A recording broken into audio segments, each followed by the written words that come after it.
Bismillahirrahmanirrahim. Assalamualaikum warahmatullahi wabarakatuh. Apa kabar teman-teman semuanya? Sebelumnya, perkenalkan nama saya Salsabila Tiara Putri, mahasiswi Universitas Muhammadiyah Profesor Dr. Hamka dengan NIM 19010255158. Saya dari kelas 3L dengan program studi Pendidikan Guru Sekolah Dasar. Di sini saya akan membuat video pembelajaran tentang geometri. Sebelum itu, tujuan saya membuat video ini salah satunya adalah untuk memenuhi tugas mata kuliah yang sedang saya tempuh, yaitu Pendidikan Matematika 2 dengan dosen pengampu Ibu Nurafri Mukhtar Salim, MPD. Oke, sebelum kita masuk ke materi, teman-teman di sini udah ada yang pernah dengar kata geometri belum? Atau teman-teman udah ada yang tahu belum sih sebenarnya geometri itu apa? Kalau belum, ayo kita lanjut ke materinya. Yang pertama, kita harus kenalan dulu nih sama geometri. Geometri merupakan cabang matematika yang sudah dikenal manusia sejak lahir, karena geometri ada di mana-mana, pada hampir setiap objek visual, misalnya pada desain bangunan rumah, alam sekitar, dan penciptaan karya seni. Secara umum, geometri dapat dikatakan suatu ilmu di dalam sistem matematika yang di dalamnya mempelajari garis, ruang, dan volume yang bersifat abstrak dan berkaitan satu sama yang lain. Mempunyai garis dan titik sehingga menjadi sebuah simbol seperti bentuk persegi, segitiga, lingkaran, dan lain-lain.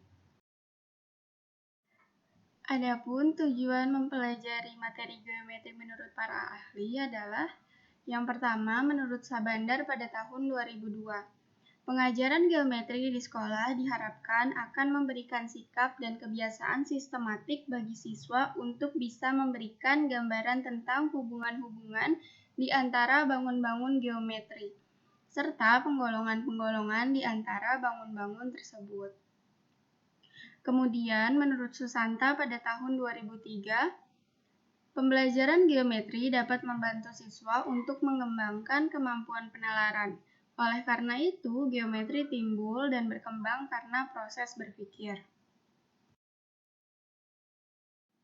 Dapat disimpulkan, tujuan mempelajari materi geometri untuk memperoleh rasa percaya diri, berpikir logis, bernalar secara matematik, dan menjadi pemecah masalah yang baik.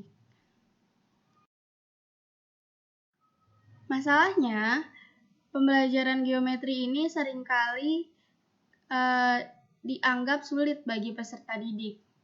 Nah, menurut Sudarman pada tahun 2000, rendahnya prestasi geometri siswa juga terjadi di Indonesia.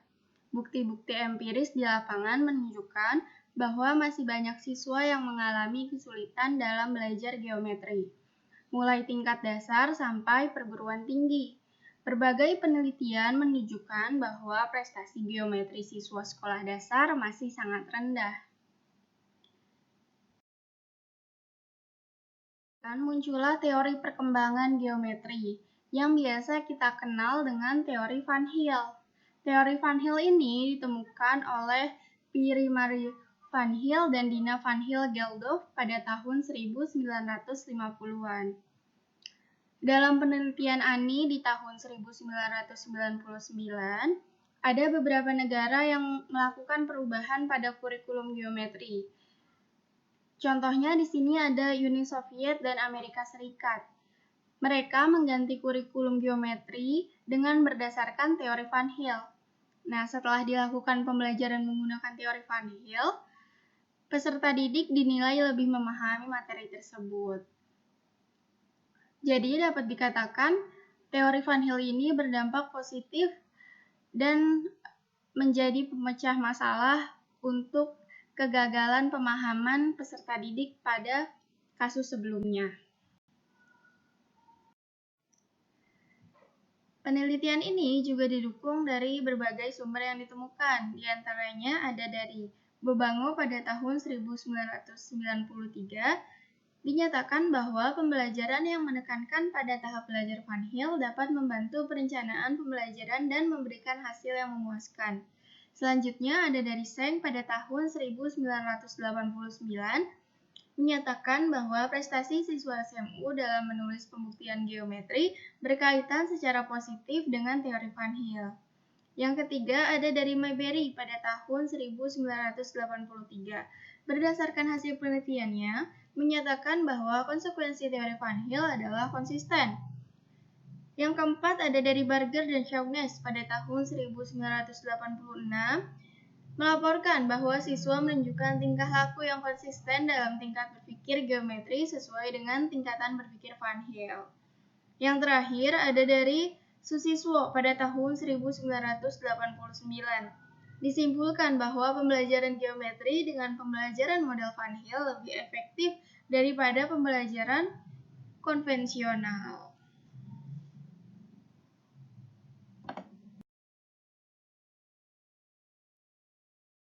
Nah, di sini ada tahap berpikir teori Van Hill. Tahap berpikir teori Van Hill itu dibagi menjadi 5 tahap. Di sini ada level 0 atau disebut dengan visualisasi, level 1 analisis, level 2 deduksi informal, level 3 deduksi, yang terakhir ada level 4 rigor.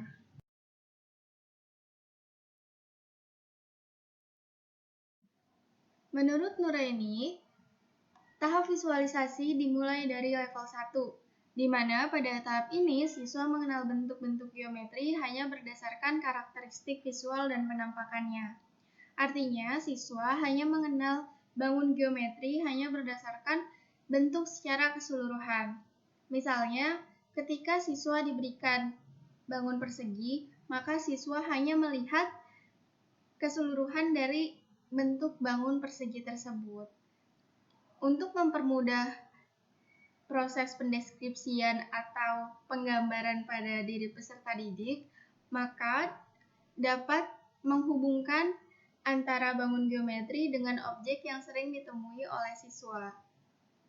Di sini, saya memisalkan bangun persegi dihubungkan dengan loyang kue. Lalu ada bentuk atau bangun persegi panjang dihubungkan dengan bentuk pintu. Bangun lingkaran dihubungkan dengan bentuk bola. Selanjutnya ada tahap analisis atau level 2. Tahap ini juga dikenal dengan tahap deskriptif. Pada tahap ini sudah tampak adanya analisis terhadap konsep dan sifat-sifatnya. Siswa dapat menentukan sifat-sifat suatu bangun dengan melakukan pengamatan, pengukuran, eksperimen, menggambar, dan membuat model. Dapat ditarik garis pada level ini, siswa mampu memberikan ciri-ciri yang ada pada bangun geometri. Contohnya di sini ada bangun persegi. Setelah melewati level 1 di visualisasi, maka pada level 2 di analisis, siswa sudah dapat menganalisis sebenarnya apa saja yang membangun atau yang membentuk bangun persegi ini. Kemudian siswa menemukan bahwa bangun persegi terbentuk dari 4 sisi, memiliki 4 sisi. Nah, dan seluruh sisinya membentuk garis lurus. Tetapi pada tahap ini, siswa tidak mengetahui hubungan yang terkait antara satu benda geometri dengan benda geometri lainnya. Nah, kita masuk ke level 3 atau tahap deduksi informal. Pada tahap ini, siswa sudah dapat melihat hubungan sifat-sifat pada suatu bangun geometri dan sifat antara beberapa bangun geometri. Artinya, pada level ini siswa menyadari hubungan di antara bangun geometri tersebut. Misalnya di sini ada bangun persegi dengan bangun persegi panjang. Pada level ini, siswa sudah mengetahui bahwa persegi adalah persegi panjang juga karena persegi dan persegi panjang memiliki ciri-ciri yang sama. Misalnya, pada bangun persegi dan persegi panjang, keduanya memiliki 4 sisi. dan sisi-sisi yang saling berhadapan memiliki panjang yang sama. Sehingga dapat dikatakan persegi adalah persegi panjang. Dan pada level ini, siswa juga mengetahui bahwa tidak semua bangun segi 4 adalah persegi, karena bangun segi 4 itu juga bisa merupakan persegi panjang, jajar genjang, dan bangun segi 4 lainnya. Selanjutnya, ada tahap deduksi atau level 4. Pada tahap ini, siswa dapat mengkonstruksi bukti, memahami peran aksioma dan definisi, serta mengetahui makna dari kondisi-kondisi yang perlu dan yang cukup. Artinya, pada tahap ini, siswa sudah dapat membuktikan teori-teori yang telah diketahui pada tahap sebelumnya. Misalnya, ketika guru memberikan bangun persegi, kemudian bertanya berapakah keliling persegi, maka siswa dapat mengetahui jawabannya. Ketika siswa sudah memahami karakteristik dan ciri-ciri pada bangun persegi, maka dapat disimpulkan rumus keliling persegi adalah sisi tambah sisi tambah sisi tambah sisi, atau sisi kali sisi.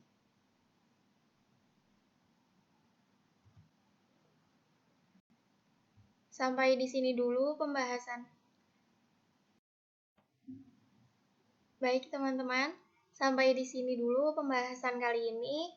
Terima kasih telah menonton video saya.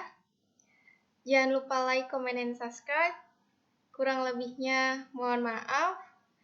Terima kasih. Wassalamualaikum warahmatullahi wabarakatuh. Semoga bermanfaat ya teman-teman.